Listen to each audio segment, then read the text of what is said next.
অনেক যুবকেরাও কিন্তু স্বপ্ন দেখে, দেখে না ভাই? কথা কয় না কে? রাগ করতেছেন কোনো কারণে? অনেক যুবক দেখবেন নায়ক নায়িকার ছবি দিয়ে পুরো ঘর সাজায় রাখছে, ঘুমানোর আগে একবার করে ওই নায়িকার চেহারার দিকে তাকায় আর মনে মনে ভাবে এরকম একটা সুন্দর যদি বই পাইতাম, এরকম একটা বউ পাইলে জীবনটা ধন্য হয়ে যেত। কথা কয় না? ঘুমের ঘরে দেখে ওই নায়িকার বুকের উপর। কথা কন ঠিক কিনা? এরকম যুবক আছে না নাই? এখনকার যুবকেরা তো কঠিন যুবক, হেভি স্মার্ট যুবক। ডাব একটা কিনে প্রেমিকের হাতে দিয়েছে, প্রেমিক এখন পাইপ লাগায়া খায়। এই ছেলে আবার ডাবে পাইপ না লাগায়া মেয়েটার মুখে পাইপ লাগায়া খায়, পানি পরিষ্কার করে খাচ্ছে, তাই না? কথা কন না? এরকম আছে না নাই? কি স্মার্ট যুবক, সারা রাত ইমো মেসেঞ্জারে বান্ধবীর সাথে কথা বলে, কি খাইছো, কি করো, ঘুমাইছো না, কি করতেছো। মেয়ে যদি বলে এত খোঁজ খবর নিও না, আজকে টেনশনে ভাত খাইনি, বলে তুমি না খেলে আমিও খাবো না। নিজের মা খাইছে কিনা খবর নাই না, নিজের বাবা ভাত খাইছে কিনা খবর নাই না। আর বান্ধবী না খাইলে ওই যুবক টেনশনে ভাত মুখে তোলে না। হাইব্রিড যুবক আছে না? সারা রাত ইমো মেসেঞ্জারে সেটিং করে ফজরের আজান হয় যখন, ওই হাইব্রিড যুবক ঘুমাইতে যায় তখন। এই ঘুম ভাঙলে সকাল, না ভাঙলে পরকাল। এর কারণে যুব সমাজ নষ্ট হয়ে গেল। কথা কন না কে? কষ্ট পাইছেন আপনারা? আমার কথায় কি কষ্ট পাচ্ছেন? আমি কি বলবো? দেশে মোবাইল আইছে, সিটি বন্ধ হইয়াছে, দিওয়ানা বানাইছে, পোলা মাইয়ার মনের কথা ভাসে বাতাসে। না বলবো না, থাক। বলবো একটা জোরে আওয়াজ দেন, বলবো জোরে বলেন মারহাবা। দেশে মোবাইল আইছে, সিটি বন্ধ হইয়াছে, দিওয়ানা বানাইছে, পোলা মাইয়ার মনের কথা ভাসে বাতাসে, পোলা মাইয়ার মনের কথা ভাসে বাতাসে। কথা বলছেন না? বিরক্ত হচ্ছে না আপনারা? যুবকেরা কিন্তু এই মোবাইলের পাগল, সারা রাত এই মোবাইল সমাজটাকে ধ্বংস করে দিল, যুব সমাজের ব্রেনটাকে নষ্ট করে দিয়েছে। কথা বলেন ঠিক কিনা? যুব সমাজ একেবারে পাগল হয়ে গেছে। কি আবার বৃষ্টি আসছে? এটা আল্লাহর রহমত।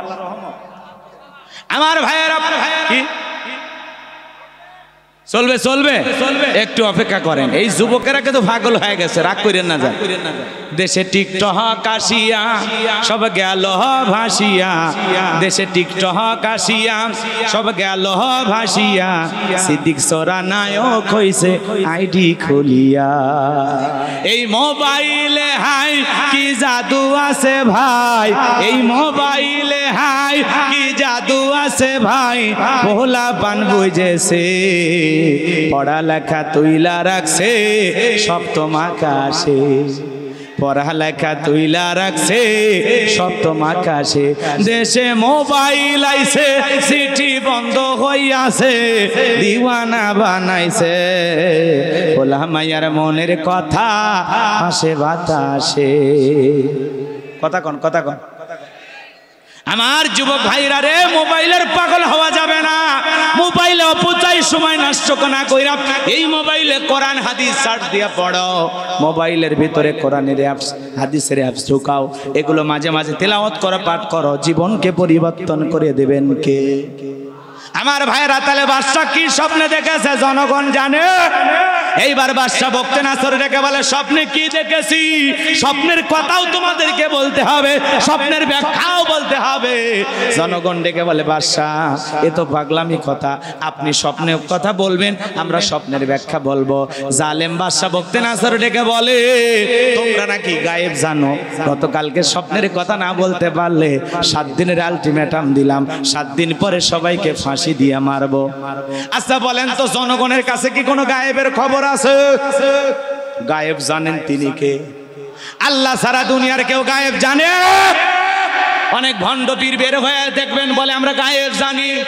ও কসু জানে, আমার পীর সব জানে, ঘোড়ার ডিম জানে। কথা কয় না? এজন্য ভণ্ডদের কাছে যাওয়া যাবে না। ওই জটালা চটালা বাবা, তালা বাবা, শিকল বাবা, লাউ বাবা, কদু বাবা, এদের কাছে যাওয়া যাবে না। আইরে পীর, পীর না ডিজিটাল ক্ষীর, হাতে গাঞ্জার পর, মাথার চুলে জট, বাপ রে বাপ, গাঞ্জা খায়া মুজদারি লাল বানাইছে, এমন পীরের মুরিদ আছে না নাই? সেদিন এক পীরের ভণ্ড মুরিদ বের হয়ে গান গাইতেছে, কয় আল্লাহ তোর বাড়ি কই থাকস কই, আল্লাহ তোর বাড়ি কই থাকস কই, তুই থাকস আদমপুরে।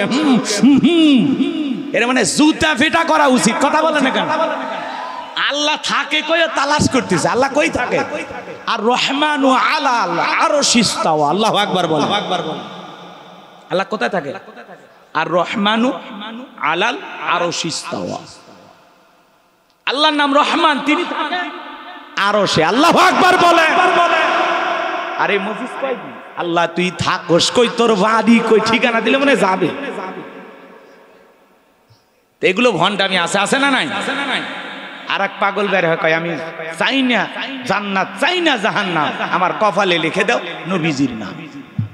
ও কপালে রসুলের নাম লেখায়া জান্নাত জাহান্নাম সব পারি দেবে। রসুলের নাম কি কপালে লিখলে পারি দেওয়া যাবে না? রসুলের অনুসরণ করতে হবে, রসুলের ইত্তেবা করতে হবে, রসুলকে নিজের জীবনে আমলের মাধ্যমে ফুটিয়ে তুলতে হবে, রসুলের আদর্শ আপনার আমার জীবনে বাস্তবায়ন করতে হবে। লাকাদ কানা লাকুম ফি রাসূলিল্লাহি উসওয়াতুন হাসানা, তোমাদের জন্য উত্তম আদর্শ রয়েছে রসুলের জীবনের ভিতরে। কথা বলে ঠিক কিনা? রসুলকে আদর্শ না মাইনা, রসুলের জিন্দেগি অনুসরণ না কইরা, মাজার বানায়া, ডুকি তবলা বাজায়া, উল্টা পাল্টা গান গায়, আছে না না?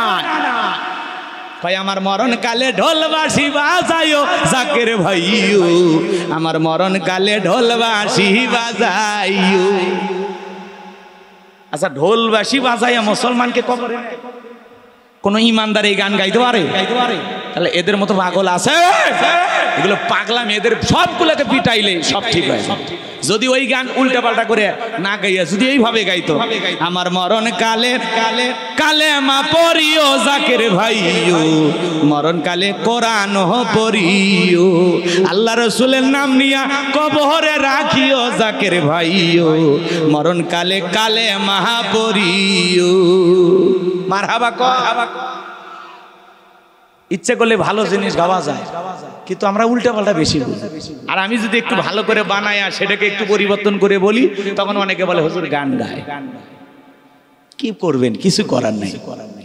যুবক মন খারাপ, দোয়া করে দিই এখন, নাকি বলেন? চলবে চলবে চলবে কতক্ষণ? হাত তুলে দেখেন তো, কতক্ষণ চলবে? লিল্লাহি তাকবীর। সারা রাত এমন বক্তা মারার শ্রোতা বলতেছে হুজুর ওয়াজ করতে করতে আপনি মারা যান, কবর এখানে হবে। না না, সারা রাত ওয়াজ করবো না, আর কিছুক্ষণ চলবে, এই শেষ করতে যতটুকু সময়। কষ্ট হচ্ছে আপনাদের? এদিক খেয়াল করেন, বাদশাহ স্বপ্নে কি দেখেছে এই কথা শুনবেন না? হযরত আলীর কথা মনে আছে না নাই? কারা কারা শুনবেন দুটো হাত তোলেন। লিল্লাহি তাকবীর। আর একটা আয়াত আছে, একটু চলেন ওই দিকে যাই। এজন্য কোন ভণ্ড মাজার পূজারী এগুলো মুসলমান হতে পারে? মুসলমানের সম্পর্ক মাজারের সাথে নয়, মুসলমানের সম্পর্ক হবে মসজিদের সাথে। কথা বলে ঠিক কিনা? আরে মাজারে আপনি কি চান? বাবার কাছে কি চান? অনেকে পীরের কাছে মাথা নত করে সিজদা দিয়ে উল্টা পাল্টা জিনিস চায়। এ কথা কন নাকি আপনারা? অনেকে পীরের কাছে জান্নাতের টিকিট খোঁজে। পীর জান্নাতে যাবে কিনা গ্যারান্টি নাই বেটা, তোর টিকিট দিবে কেমনে? কথা ঠিক। আমলের মাধ্যমে জান্নাত তালাশ করো, রসুলের খাঁটি উম্মত হওয়ার চেষ্টা করো, শিরিক মুক্ত আমল করো। কথা বলে ঠিক কিনা? শিরিক বিদআত ছাড়ো, নিজেকে পরিবর্তন করো। ঢোলক বাজাইয়া, তবলা বাজাইয়া, গাঁজা খাইয়া, মোজদারি লাল বানাইয়া, এরা যদি পীর হয়, শয়তান কথা কয় না? এমন মোজদারি লাল বানাইছে, টর্চ লাইট মেরে মুখ খুঁজে পাওয়া যায় না। এটা পীর না হাইব্রিড শয়তান। বিয়াদিল মুলকু ওয়া হুয়া আলা কুল্লি শাইইন কাদির। মহামান্বিত সেই সত্তা যার হাতে সর্বময় কর্তৃত্ব, রাজত্ব পাওয়ার ক্ষমতা, তিনি বলেন সব বিষয়ের উপরে শক্তিমান। তাহলে বলেন তো বাজান, সকল ক্ষমতার একমাত্র মালিক কে? আল্লাহর চাইতে বড় ক্ষমতা ধরার কেউ নাই। এরপরে আল্লাহ রাব্বুল আলামিন বলেন আল্লাযী খালাকাল মাউতা ওয়াল হায়াতা লিয়াবলুয়াকুম আইয়ুকুম আহসানু আমালা ওয়া হুয়াল আজিজুল গফুর। আল্লাহ রাব্বুল আলামিন বলেন আল্লাযী খালাকাল মাউতা ওয়াল হায়াতা, যিনি সৃষ্টি করেছেন মৃত্যু আর জীবন। এর মাঝামাঝি যে সময়টা আমি আল্লাহ পাক তোমাদেরকে দিলাম, আমি আল্লাহ পরীক্ষা করে দেখব লিয়াবলুয়াকুম আইয়ুকুম আহসানু আমালা, তোমাদের মধ্যে সবচাইতে উত্তম আমল কে করেছো, সবচাইতে সুন্দর আমল কে করেছো। আমি আল্লাহ তাআলা তোমাদেরকে পরীক্ষা করব তোমাদের মধ্যে সবচাইতে উত্তম আমল করেছে কে, সবচাইতে সুন্দর আমল করেছে কে। তাহলে আমাদের উত্তম আমল করার দরকার আছে না নাই? আয়াতের শুরুতে আল্লাহ পাক কি বলতেছেন? আল্লাযী খালাকাল মাউতা ওয়াল হায়াতা, যিনি সৃষ্টি করেছেন মৃত্যু আর জীবন। এই পৃথিবীর যত বড় ক্ষমতাধর হোক না কেন, কোন মানুষের কি ক্ষমতা আছে মৃতকে জীবিত করার? এ কথা বলেন না কেন? একটা মানুষের জীবন ফিরিয়ে দেওয়ার ক্ষমতা আছে। এদের যত অস্ত্র থাক, যত পাওয়ার থাক, যত পারমাণবিক অস্ত্র থাক না কেন, এদের যত ধরনের অস্ত্র শস্ত্র থাক না কেন, এদের যত মিসাইল থাক না কেন, ওরা ক্ষমতা দেখাইয়া, মাতবাড়ি দেখাইয়া একজন মৃত মানুষকে কি জীবিত করার ক্ষমতা আছে? ওরা কি ওই বোমা নিক্ষেপ করে অস্ত্র তাক কইরা আসমান থেকে কি এক ফোঁটা বৃষ্টি আনার ক্ষমতা ওদের আছে? সমস্ত অস্ত্র পাওয়ার ক্ষমতা দেখিয়ে এই জমিন থেকে একটা আলু বের করার ক্ষমতা কি ওদের আছে? জোরে বলেন আছে? তাহলে ওদের মাতবাড়ি তাকাব্বারি অহংকারী ক্ষমতার বড়ায় সবকিছু মুহূর্তে ধ্বংস করে দিতে পারেন তিনি কে? সে আল্লাহ তাআলা বলতেছেন আল্লাযী খালাকাল মাউতা ওয়াল হায়াতা, যিনি সৃষ্টি করেছেন মৃত্যু আর জীবন। আল্লাহ সর্বপ্রথম মৃত্যুর কথা কেন বললেন?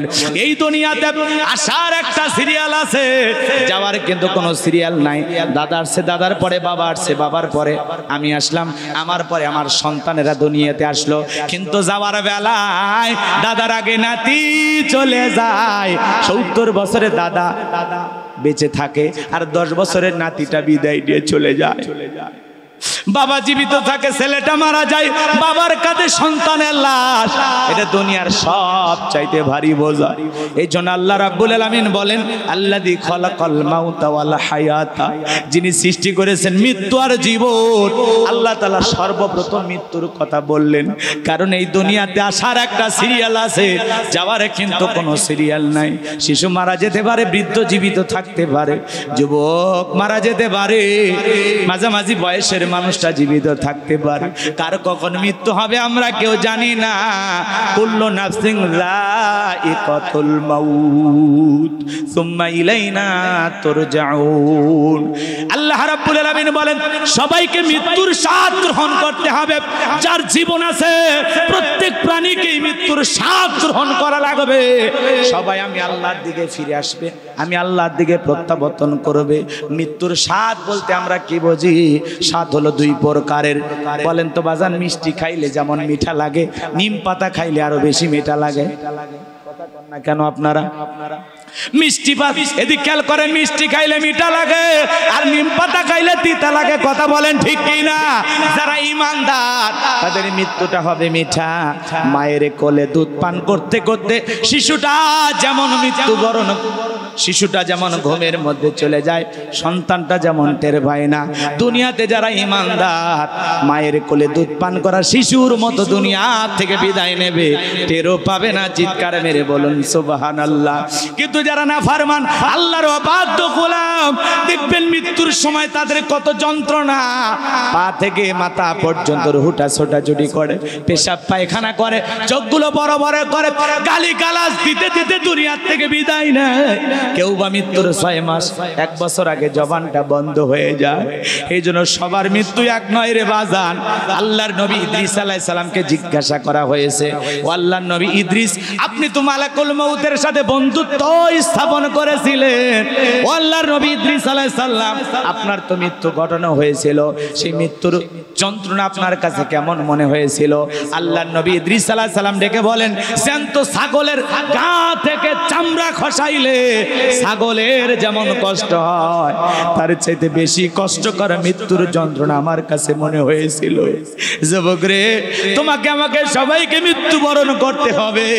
তোমার মতো কত যুবক মোটর সাইকেল নিয়ে চালানোর সময় ফেসবুকে একটা পোস্ট করলো, দোস্তরা রে আরামের একটা বাইক চালাইতেছি, বাবার কাছ থেকে আজকে সুযোগ পাইছি, ফেসবুকে পোস্ট করলো। সন্ধ্যাবেলায় ট্রাকের তলে যায় যুবকটা লাশ হয়ে চলে আসলো, দেহটা ছিন্ন বিচ্ছিন্ন হয়ে গেল। তোমার মতো কত যুবক নৌকা ভ্রমণ করতে গিয়ে মারা গেল, তোমার মতো কত যুবক কক্সবাজার গিয়ে মারা গেল। হে যুবকের দল, মৃত্যু আসবেই।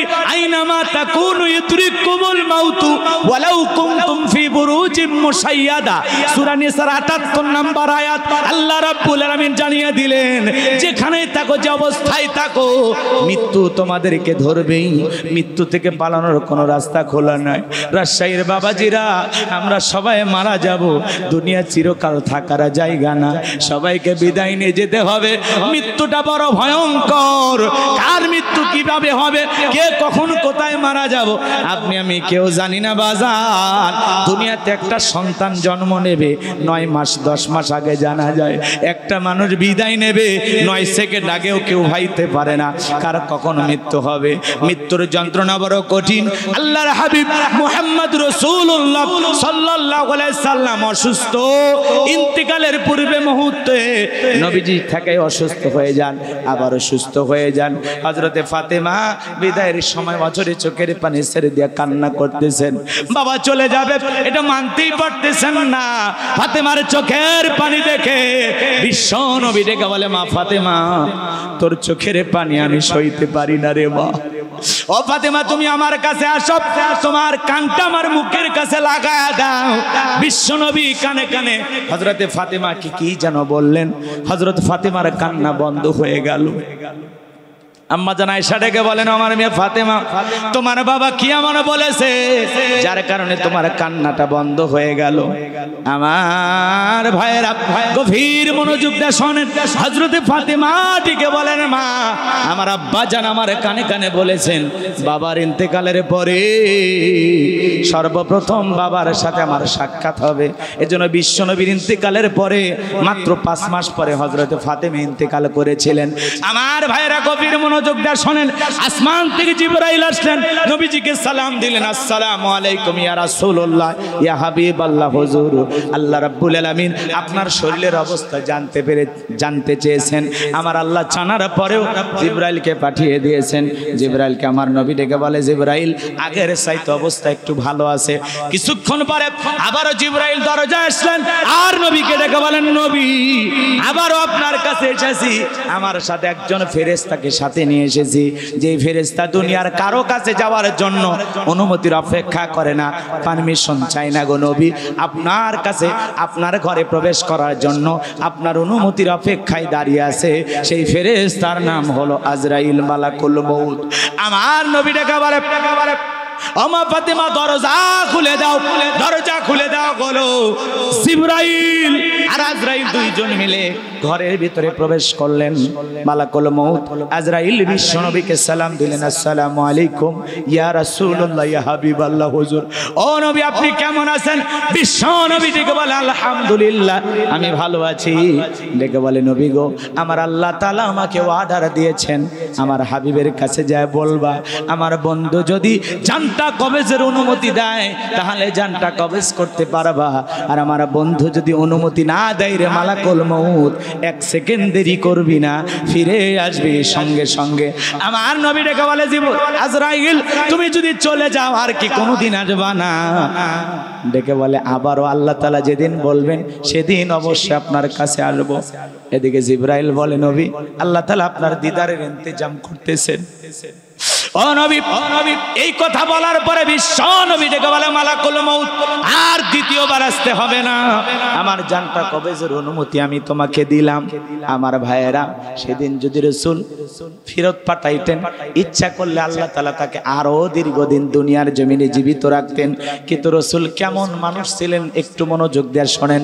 মালাকুল মউতকে যখন অনুমতি দিলেন, বিশ্ব নবী রূহটা বের করার জন্য যখন বুকের উপরে হাত রেখে দিয়েছে, আমার নবী চোখের পানি ছেড়ে দিয়ে বলে, আজরাইল রে, আর সহ্য করতে পারি না, তাড়াতাড়ি আমার বুকের উপর থেকে হাতটা নামায় না, আমি আর সহ্য করতে পারি না।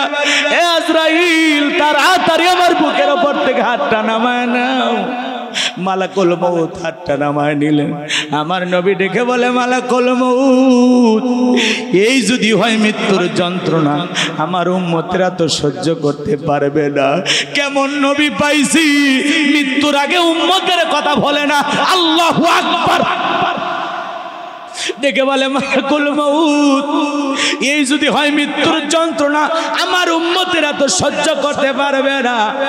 মালাকুল মউত ডেকে বলে, নবী বিশ্বাস করেন গো নবী, আমার আল্লাহ বারবার বলেছেন রে আজরাইল, আমি জীবনে কোনোদিন তোকে কোনো কিছু বলি না, আজকে আমার বন্ধুর জানটা কবজ করার জন্য যাইতেছিস, খবরদার রে মালাকুল মউত, আমার বন্ধুর সাথে যেন কোনো বেয়াদবি না হয়। বিশ্বাস করেন গো নবী, আমি দুনিয়ার সব চাইতে কম কষ্ট দিয়া সতর্কতার সহিত আপনার রূহটা বের করার চেষ্টা করতেছি। আমার নবী ডেকে বলে, মালাকুল মউত, এই যদি হয় দুনিয়ার সব চাইতে কম কষ্ট, আমার উম্মতেরা সহ্য করতে পারবে না। আমারে ওয়াদা দে রে মালাকুল মউত, আমার কাছে ওয়াদা দে, আমার উম্মতের রূহটা বের করার সময় তাকে তুমি কষ্ট দিবা না, তার প্রতি ইহসান করবা। মালাকুল মউত দেখে বলে, নবী আপনার উম্মতের মধ্যে যারা আপনার আদর্শ ধারণ করবে, লালন করবে, যারা আপনার রেখে যাওয়া পথে চলবে, যারা হবে ঈমানদার, যারা নেক আমল করবে, আমলে চলে করবে, নবী গো আমি কথা দিলাম তাদের রূহটা বের করার সময় তাদেরকে আমি কম কষ্ট দেব। চিৎকার মেরে বলেন না সুবহানাল্লাহ। এইবার মালাকুল মউত যখন দ্বিতীয়বার বিশ্ব নবীর বুকের উপরে হাত রেখে দিয়েছে, আমার নবী আবারও কেঁদে ফেললেন। কান্না করতে করতে ডেকে বলে, আজরাইল, হাতটা তাড়াতাড়ি নামায়া নাও, আমি আর সহ্য করতে পারি না। আমার নবীর যদি মৃত্যুর যন্ত্রণা এমন মনে হয়, আমার নবী দেখে বলে, মালাকুল মউত, আমার কাছে মনে হয় পাহাড় আমার বুকের উপরে চেপে ধরা হয়েছে। বিশ্ব নবীর ইন্তেকালের সময় যদি আমার নবীর এত কষ্ট করে, ও রাজশাহীর বাবাজিরাও, আপনাকে আমাকেও মৃত্যুবরণ করতে হবে। দুনিয়া থাকার জায়গা না, দাদা চলে গেছে, বাবা চলে গেছে, কই তারা তো কোনোদিন ফিরে আসলো না, আপনাকে আমাকেও যেতে হবে, এটা চিরন্তন সত্য কথা। বেঁচে আছি এটাই অস্বাভাবিক, মৃত্যু হবে এটাই স্বাভাবিক। সকল ধর্মের মানুষ বিশ্বাস করে মৃত্যুর স্বাদ একদিন গ্রহণ করতে হবে। এই জন্য আল্লাহ বলেন, বল তুসিরুনাল হায়াতাদ দুনিয়া ওয়াল আখিরাতু খায়রু ওয়া বাকা। তোমরা পার্থিব জিন্দেগির পিছনে ঘুরতেছ, দুনিয়ার জিন্দেগি পেয়ে পাগল পারা হয়ে গেছো। দুনিয়ার জিন্দেগিগুলো ক্ষণস্থায়ী, আখিরাতের জিন্দেগিগুলো চিরস্থায়ী। এই দুনিয়ার জীবনের জন্য বিল্ডিং বানাইলাম, বাড়ি ঘর বানাইলাম, এসি লাগাইলাম, আমোদ প্রমোদ করলাম, কিন্তু কবরটা সাজানোর জন্য নেক আমল করলাম না, দুনিয়ার আমোদ প্রমোদে ব্যস্ত হয়ে গেলাম। এই জন্য বাজান, দুনিয়া হলো ক্ষণস্থায়ী, আখিরাত হলো চিরস্থায়ী। আখিরাতের জন্য আমাদের নেক আমল করার দরকার আছে না নাই? কিন্তু দুনিয়া পায় আমরা পাগল হয়ে গেছি। এই জন্য আল্লাহ তাআলা বলেন, আলহাকুমুত তাকাসুর হাত্তা যুরতুমুল মাকাবির। এই প্রাচুর্যের প্রতিযোগিতা, সম্পদের প্রতিযোগিতা আমাদেরকে আল্লাহ বিমুখ করেছে। দুনিয়া আপনাকে আমাকে পাগল বানিয়ে দিয়েছে। যার ব্যাংকে টাকা আছে 1 লাখ বলে 10 লাখ কখনো হবে, 10 লাখ হয়ে গেলে বলে 1 কোটি কখনো হবে, 1 বিঘে জমি আছে বলে 2 বিঘা হলে ভালো হয়, সাইকেল সাইকেল আছে বলে মোটর সাইকেল হলে ভালো হয়, মোটর সাইকেল আছে বলে 4 চাকা ছাড়া কি চলে, রাজশাহীতে বাড়ি আছে বলে ঢাকায় বাড়ি হলে ভালো হয়। এই যে সম্পদের প্রতিযোগিতা, মেম্বার চাই চেয়ারম্যান হইতে, চেয়ারম্যান চাই এমপি হইতে, এমপি চাই মন্ত্রী হতে, মন্ত্রী চাই প্রধানমন্ত্রী হতে, একটা দেশের প্রধানমন্ত্রী আর একটা দেশের প্রধানমন্ত্রী হতে যায়। এই যে প্রাচুর্যের প্রতিযোগিতা, সম্পদের প্রতিযোগিতা, ক্ষমতার প্রতিযোগিতা আপনাকে আমাকে পাগল বানাইছে, পাগল বানাইছে।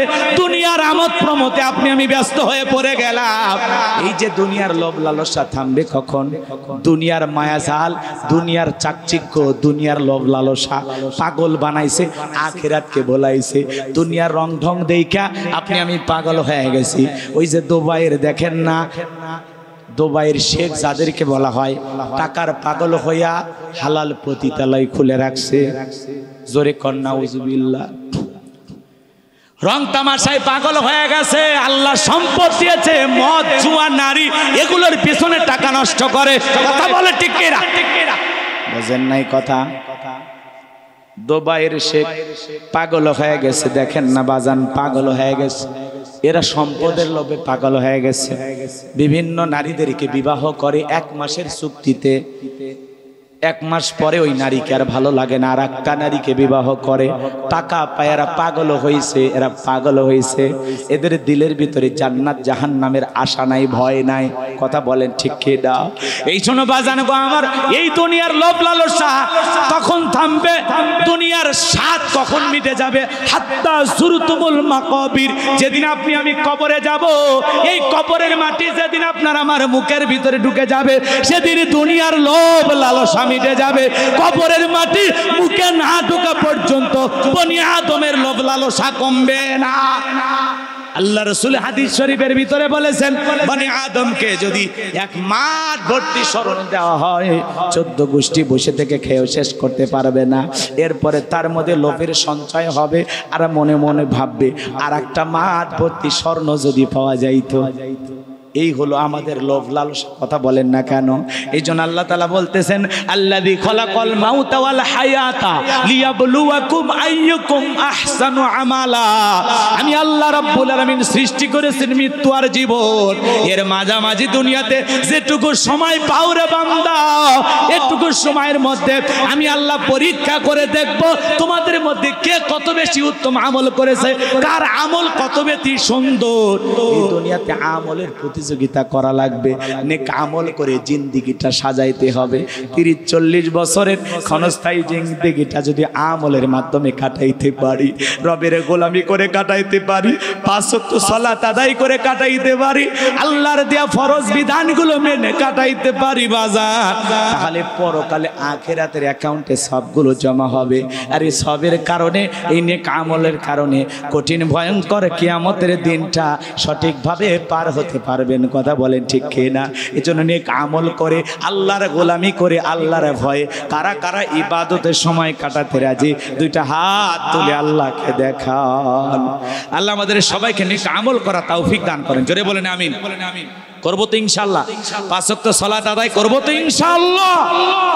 হে যুবক, হে যুবক, এই যৌবন বয়স আল্লাহর ইবাদতে কাটায় দাও। ওয়াল্লাযীনা হুম লিফুরুজিহিম হাফিজুন। আল্লাহ বলে তোমার যৌবনটাকে সংযত রাখো, নিজের যৌবনটাকে কন্ট্রোল করো। এই যৌবনকালে আমরা গুনাহ করতে ভালোবাসি, আর যৌবনকালে ইবাদত আল্লাহ ভালোবাসে। কথা বলে ঠিক কিনা?